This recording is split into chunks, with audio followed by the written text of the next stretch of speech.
Hello, what's up guys? What's up kagapang? For today's vlog mga kagapang is meron tayong gagawing DIY. Yan.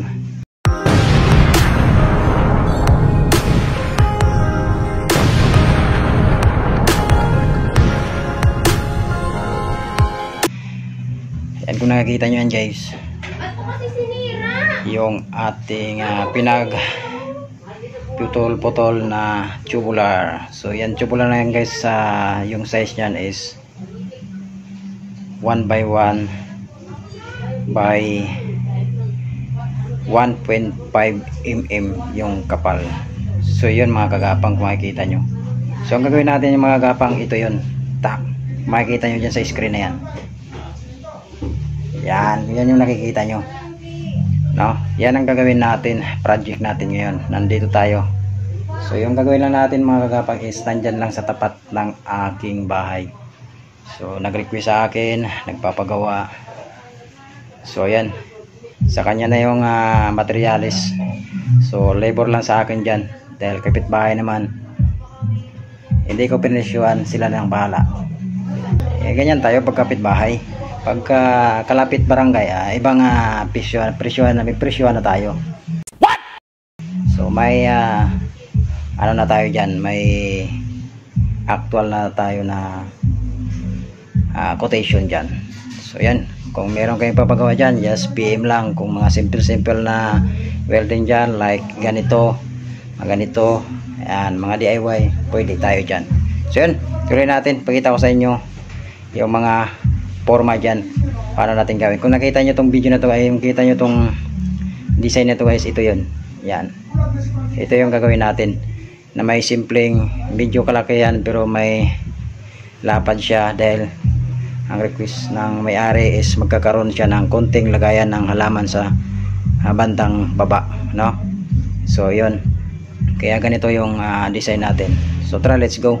Yan, may naputol na tayo dito mga kagapang. So maggagawa tayo ng forma muna, saka natin pag didivisionan o didesignan kung ano yung nakita nyo sa picture na yan.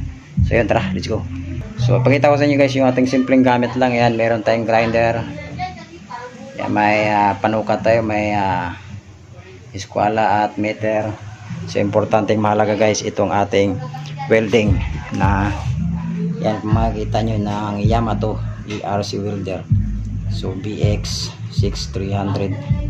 So 300 ampere yan mga kagapang. So makikita nyo dito 300. So AC welder. So ito yung pinakano niya guys, sa voltahe na, sa voltage niya, no? So tingnan yung bigat nito guys, sa transformer type, 28 kg, no? So ganito lang kalaki guys, ganito lang kaliit. Transformer type yan mga kapang, pang heavy duty na rin yan na welding. Kaya subok na to guys, ginamit ko ng buong maghapon to dito sa aking bahay. So yan, hindi rin bumigay. So ibig sabihin may ano din siya. So yan, hindi na tayo patagalin, magporma na tayo sa ating gagawin guys. Ayan, kung mayroon tayo ng putol dyan. So ang size nito mga kapang, papakita ko sa screen, ganito lang. So sukat nyan, yung lapad at haba, at yung ano niya, yung extension niya sa pagbuka palabas, no? So ilagay ko lang sa screen din. So tara, let's go.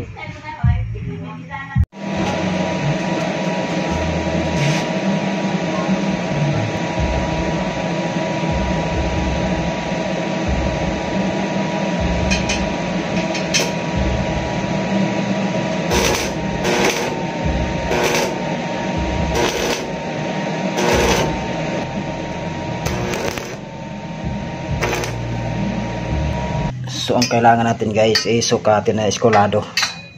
So yun, kung makita nyo guys, ano, sakto.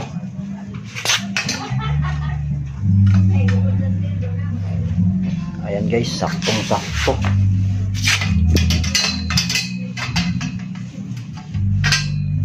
So yan, makita nyo guys, oh, yan, walang galaw yung ating eskwala.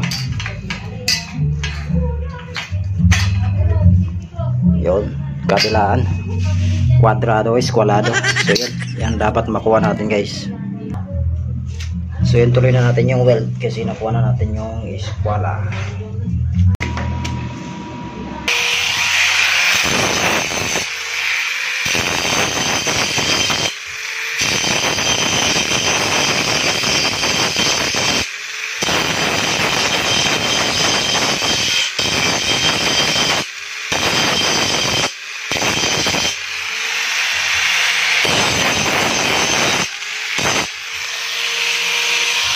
A few moments later. So ayan, nagpurma na tayo guys. Ayos lang. So ganyan yung part natin na ano guys, kasi nga yun yung lagyan ng halaman ba natin dito sa isa. Yan. So yung tatlo. So ayan naman siya guys, pagkakan. Yan, pag nakahiga.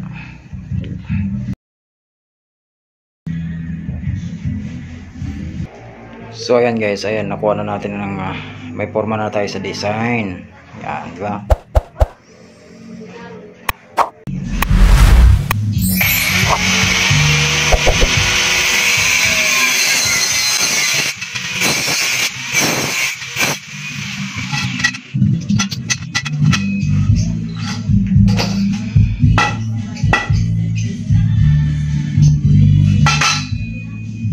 Days later. Kapang ito yung update sa ating ginawa kahapon ano.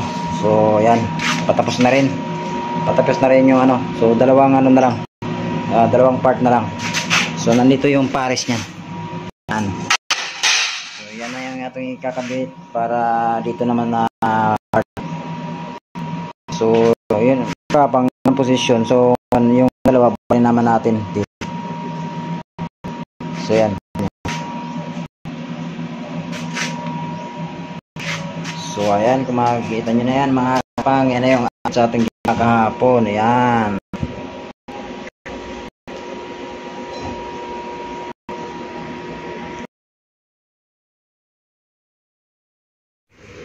At ito na nga mga kagapang, ito na yung ating finished product sa ating DIY window grill. Yan. So ang sukat nito guys is, ilagay ko lang sa screen guys kung ano yung posisyon niya at size at lapad, no? So yung haba at lapad nito, so ilagay ko lang sa screen para makikita nyo kung ilang centimeter. So centimeter yung gamit ko dito mga kapang, para surely na meron tayong mga ano sukat na magpantay-pantay. So ayan mga kapang, ayan. Kita nyo naman na finish na natin yan. Yung winelding natin, no? Ayan o. Ayan. So pati dito. Yan, ito yung position, ganyan yung position niya mga kapang sa pagkalagay. Yan. Yan, makikita nyo. Yan yung position sa paglagay niya. Yan yung design niya. Yan. So simple lang pero unique. Common pero hindi sakit sa mata. Maging ano siya. No. Siguro guys, kung magkakaroon pa tayo ng mga gamit pa, baka meron tayong mga i-bent dyan ng mga design, ano? Kung magkakaroon tayo ng gamit na pang bent. So balang araw siguro. Yan. So yun mga kapang, abangan nyo na lang yung pag-install natin ito. Yan. So yan yung posisyon niya pagka ilagay na doon sa bintana. Yan mga kapang, oh. Kita nyo ba? Yan. Dito sa side. So yan yung pinaka posisyon niya. Yan, ito yung pinaka posisyon niya pagka ikabit na doon. Yan. So yun mga kagapang, finished product natin, yun lang. Yun yung simple design natin sa ating DIY na window grills. Makikita nyo. So ayan, paki-follow and like and subscribe yung ating channel, ano, Alakdan GTV. At paki-share naman para notify kayo. At baka sa mga may mga gusto, ang mga malalapit-lapit lang, no, mag-PM lang sa akin sa aking Facebook page, Alakdan GTV. Yan, abangan nyo na guys yung pag-install natin ito. Kasama to sa ating paggawa, yung pag-install doon. Nasa tapat lang. Yan, nasa tapat lang ng bahay, nandiyan sa mismong katapat ko ng bahay namin. At dito na part mga kapang, ayan, isinukat na namin. At yan yung may-ari, yung katuan ko guys, yung nakablo. Dahil wala tayong labor, ayan, tinulungan tayo magkabit. At hindi naman tayo natin kayang ikabit yan na tayo mag-isa, no? So yan yung may-ari guys, yung nakablo shirt na yan. So yan, baba muna namin para ilatag na ng maayos. So yun guys, kasi nga meron na kaming abang dyan na bakal na dyan namin i-weld. So yan, umpipisahan ko ng i-weld dyan para ma-fix na rin. So una muna guys, ispat-ispat muna para ma-level natin ng maayos. So kukuha na natin muna yung level, ispat muna para saka na natin i-fix pagka okay na yung level nya. So sa part nito guys, na ispat ko na yan, kaya yan, hindi na nahawakan, no? So taas baba na lang para may spot ulit.